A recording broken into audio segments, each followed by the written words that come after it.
The man put his foot in a basin of water. He picked up a cat and looked it in the eye. The water under his feet began to boil. The cat's pupils narrowed into a slit. A few seconds later, John stood in hell. John tightly grasped a relic of the dead and quickly identified the direction. But the demons had already surrounded him. Finally, John found the girl he was looking for. He ran to her quickly, but the girl jumped into the abyss, leaving only a token. Demons came from all directions. John broke a small bottle of holy water and finally returned to the world. He curled up in pain, and wisps of green smoke came out of his skin. He gave the token to Angela to confirm that Isabel had indeed gone to hell after committing suicide. Even with the evidence in front of her, Angela found it hard to believe this fact, so John asked a priest to continue the investigation. The priest sneaked into the morgue and examined Isabel's body. He placed his hand on her wrist and began to use his power.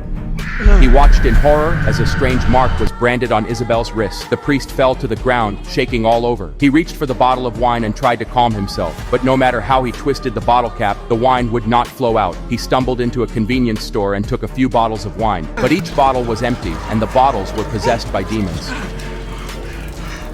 Oh God, what is this?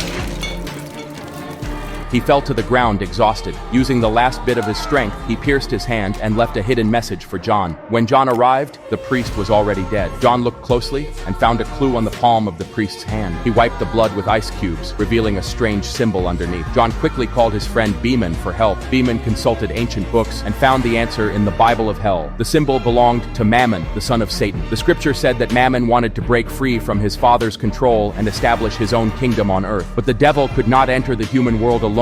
They needed a powerful psychic as a bridge. The psychic was Isabel. Before Beeman could say more, a fly crawled out of his eye.